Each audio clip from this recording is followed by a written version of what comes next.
Fallout 4 is messy. It's got messy bases, messy guns, messy world building, and messy characters. And I love it. The first two Fallout games are undeniably genius, and Fallout New Vegas takes the best of the franchise, and somehow through some miracle, distills it into a beautiful experience that's fun, provocative, and a true successor to the original two games. Fallout 4 is not any of those things. My name is Colby House. I played over 1,000 hours in Fallout New Vegas and about 1,000 hours in Fallout 4. I brought in some outside help, an expert on all things Fallout, Colby House, to help me look at this particular issue. The most recent entry in the Fallout franchise is one of its strangest, and not for the right reasons. By introducing base building, too many potential followers, and some other mechanics, Bethesda gives the game a strange sense of Fallout 4 being a game, while the hyper-realism of the story can feel off-putting. It's an odd balance, and it does take a while to get used to, but here's the really cool thing about Fallout 4. You don't have to build any bases after the tutorial, and you don't need to do the main story. You can just do whatever the hell you want, and that's fantastic. Before you throw something at the screen and remind me why it's a weak entry in the series, I want to explain one of Fallout 4's most powerful, ambitious, and overlooked aspects: choice. RPGs are about making decisions and interacting with the world in the direction that you desire. And a lot of people slip into the habit of listing features here. They want RPGs to have a great setting, lots of quests, gameplay variety, exploration, and character building. And all of these are important to creating a functioning role-playing game. Dungeons and Dragons doesn't really feel right without the dungeons or the dragons. If you were just role-playing an office job, it could lose some of the charm. So yeah, you do need all of these contextual things. But the difference between good RPGs and ones that keep us up until 4 AM on work nights is choice. If you've played it, you'll know that Fallout 3 struggles with choice.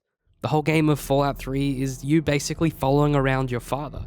He's actually more the main character than you are. He gets the good speeches. He gets the interesting quests. You just kind of trail after him. Decisions throughout the game are shallow in the worst sense. You can either blow up Megaton for no reason, or save it, again for no reason. The only choice you make is at the end of the game, but it isn't a choice at all really. You die whatever your choice and the game ends. Fallout 4's main story, if you can really isolate what that is, starts off rather dull. You traipse around Boston looking for your long-lost son. It's not especially compelling.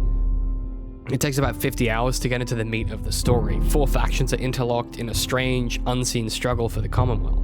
And the coolest lesson Fallout 4 learns from New Vegas is to give the player decisions about what to do with these factions. You can align yourself with the Brotherhood, the Minutemen, the Railroad, or even the Institute, and each of those factions feel equally right and wrong. So the Brotherhood want to protect everyone, with heavy-handed control and almost utilitarian view of freedom, and the Minutemen believe in helping people, but then their efforts are naive enough to never truly be effective. And the Railroad has an anyone who hates synths is evil mentality, and that mirrors extreme othering. And lastly, the Institute serves as this game's secretive technology hoarding gang of insane people. It's refreshing to feel morally torn in a Bethesda game again. I could honestly talk for hours about how the delicate construction of these factions makes it so interesting, but that's not why we're here. We're here because later in the game, you can partake in operations for one faction against the other without realizing it. Quests given by a faction, they're often menial fetch operations, or just go here and clear out a bunch of bandits, or at least that's how they start. The more quests you do for a faction, the more chance a randomly generated fetch me this task can become an interaction with another faction. And they always feel incredibly organic. In the late game, some cool things start to happen. The Institute will send you to recover a synth, and then when you arrive, you'll discover an encampment of Minutemen who are hunting the synth. And then you have a decision to make. It's awesome. So the Minutemen come up to you and demand you help them save the synth from the Institute. That you help the Minutemen, the very people who got you on your feet after the vault, take down the people you work for. What's going on here? You're an unexpected surprise. We could use the backup. These Institute bastards aren't getting away. They'll have to go through us to get out of there. We don't know quite what we're up against, but it's good you're here to help. How did you hear about this? Can you bring me up to speed on the situation? Commonwealth citizen lives in that there observatory. Institute thugs showed up to haul him off, only he spotted them coming. He managed to fire off a flare gun, got our attention, and we got up here as quick as we could. Now they're trapped inside. So, how do you want to play this? We thought about trying to lure them out here, since it'd be easier to kill them. But then we realized we probably ought to storm the place, to make sure they can't disappear on us. That makes sense, right? So, you want to lead the charge? A real decision that will have immediate active consequences as well as long-term ramifications. No dialogue options feel like the right choice. There's no outcome where your character doesn't come across as being a bit of a deceptive jerk. Have your men hold their ground. I'll go in and assess the situation. I don't think that's a good idea, sir. And I can't emphasize how amazing this moment is, but it gets better. No one is going to do anything. Tell your men to stand down. Are you kidding me? If we don't do something now, they're gonna take that poor guy wherever it is they go. And we'll have failed. Again. Are you gonna order the attack or not? You can follow through this encounter however you like, but your chances of convincing this character of your innocence grow less and less the more things you say. I'm giving you an order, soldier. Maybe you don't understand. This ain't the military, and I don't have to take orders from you. Why are you so against this? You do know which side you're on, don't you? If Bethesda was really putting their head on the block, this moment wouldn't show us which option has the highest chance of being successful, just like the original Fallouts. So instead, you must decide based on the kind of person you are, the kind of person you think they are, like in real life, like in a good role-playing game. So eventually, you do make a decision. Sure you're willing to risk being wrong about this? Look, I just want people to be safe, you know? You're right. Let's go in there and get them. All right, then. I know for a fact they won't hurt that man. And if you get in the way, I'm gonna have to take you down. Now you're gonna threaten me? Are you out of your damn mind?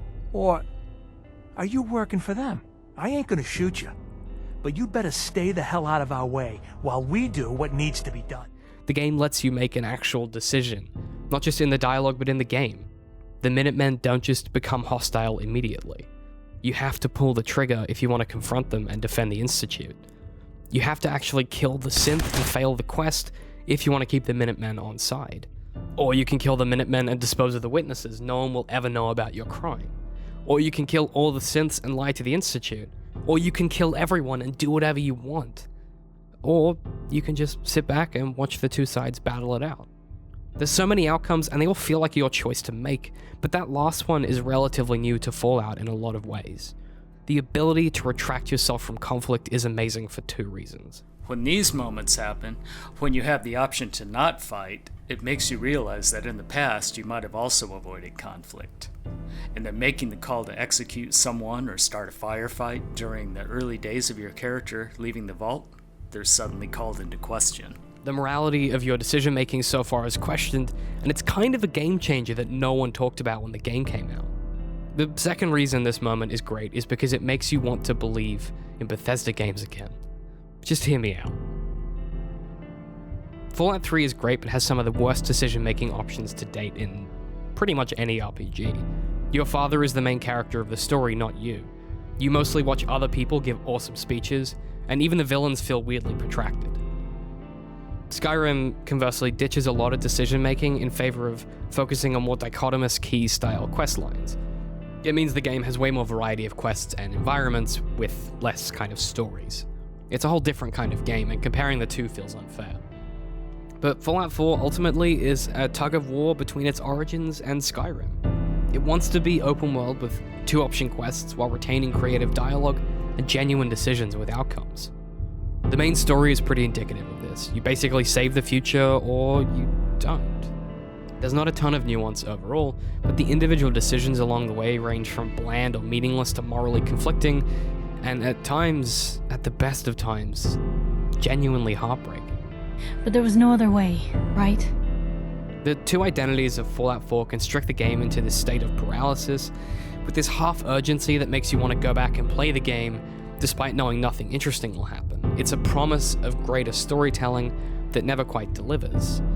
But for all that, Bethesda built Fallout 4 like their other role-playing games. They gave us an entire world to explore. And they're also masters at piquing our curiosity by placing hundreds of objects on the horizon, all of which can be explored.